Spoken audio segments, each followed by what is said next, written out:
unsolicited absentee application from vote forward and what's that other one? I mean, I I don't need this. I don't need you people sending me this stuff. I know how to vote, and I know when to vote, and I vote in person. So stop sending me your junk. Okay? Stop sending me this junk. Good morning, everybody. A few days ago, I put out a video about two different organizations that been sending me mail, voter registration applications, unsolicited, mail-in ballot application, unsolicited. Well, you see that Denver, Colorado on there? That's where this organization is, and this is the person's name, Sophie V. Well, I found out last night that Dominion is based in Colorado, Denver to be precise. And I wondered how this person in Colorado could get my name and address. The only way they got it is from Dominion when I voted in the primary. I kept getting mail, postcards and stuff from this person in Colorado. How did they get my name? Did Dominion give it to them, or is it a employee of Dominion? And if Dominion gave my information to somebody off of my ballot, they were in the wrong for doing so. The virus is a bioweapon. It was made in a lab in China and released on purpose. And it has that purpose is to destroy our country. I believe this is the first chapter in the book, The World Post-America. Outgoing intelligence chief John Ratcliffe, in a new op-ed, warns that China is the greatest national security threat faced by the United States since World War II. Quote, the intelligence is clear. Beijing intends to dominate the U.S. and the rest of the planet economically, militarily, and technologically. Ratcliffe spoke to FoxNews.com. China is the only country capable of challenging American supremacy across the board. Supply chain issues, foreign investment, cyber issues, 5G. China is the only country that threatens American supremacy. The chairman of the Joint Chiefs echoed that view as well. The longer-term, almost existential challenge is going to be China. It just is. We have to come to grips with that. I'm not saying you're going to have a war with China. I'm saying we want to prevent a war with China. Even NATO is shifting its focus beyond Russia. China does not share our values. It undermines human rights.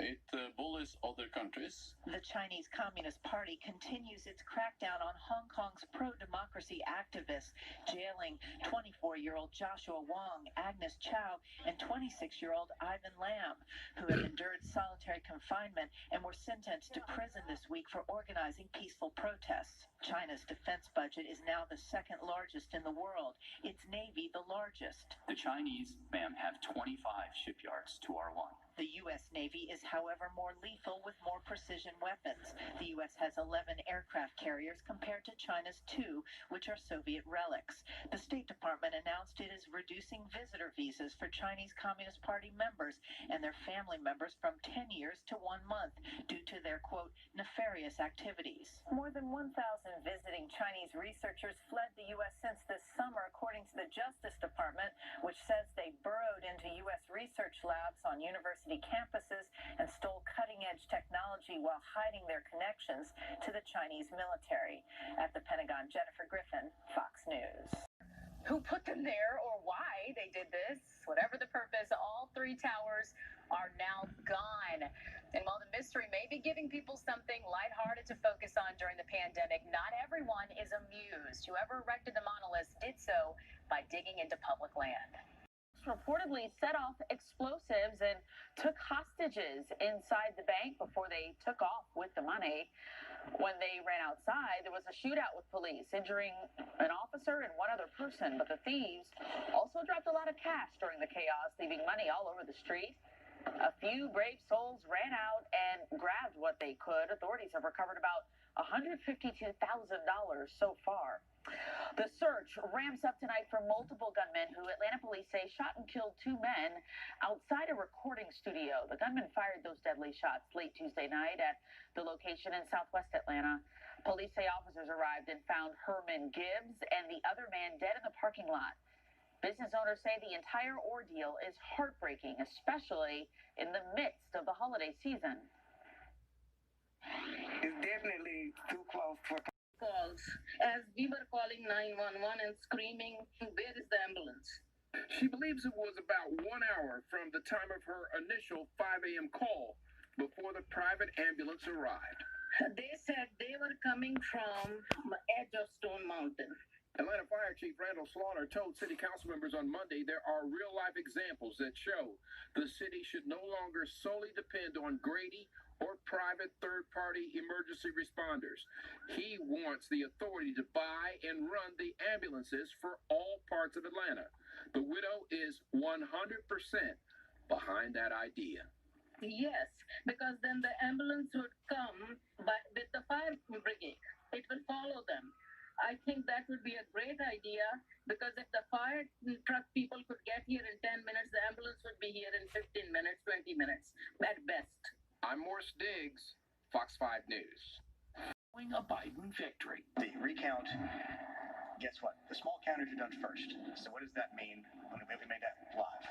President Trump would have a big lead. And they would say, oh, look, it's happening again. Yes, it's happening again because it's basically you're watching a repeat of the same movie. Fulton County has since come in. That's what swung that overnight lead over to President-elect Biden. But then when Cherokee County came in and swung it back to President Trump, the Clayton County numbers are still out there. And they, during the general election, netted Biden about 80,000 votes, which should be more than enough to swing it back.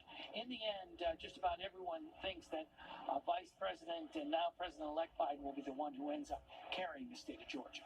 Reporting live from the state capitol, I'm Mark Teichner. Election results here in Georgia. Back to you.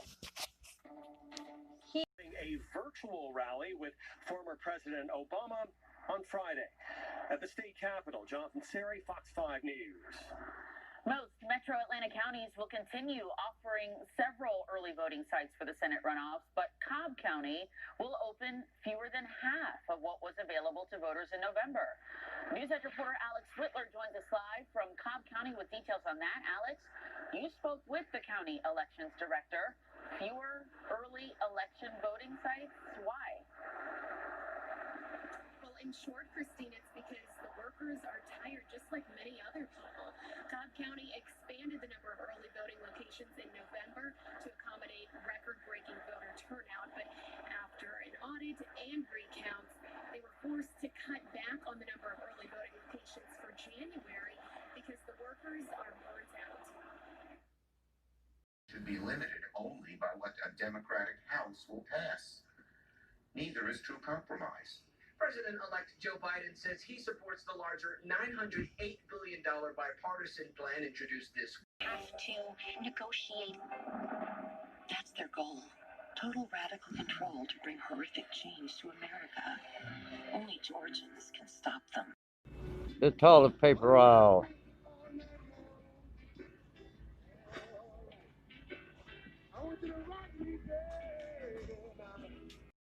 Paper towels. What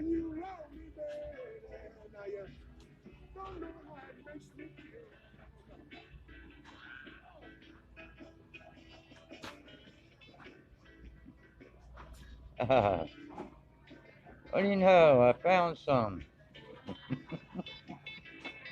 There's tree damage here in front of the Bank of America on Ponce de Leon. There it is, Bank of America sign. There's a big old tree that's doing that damage. I mean, it's getting worse and worse. That thing's like 2 inches. That is a trip hazard. Well, brand new sidewalk. Guess what's not there? What is that? Algiers Springs Road and Bonaventure? I think that's what it says. No wheelchair ramp. Brand new walkway.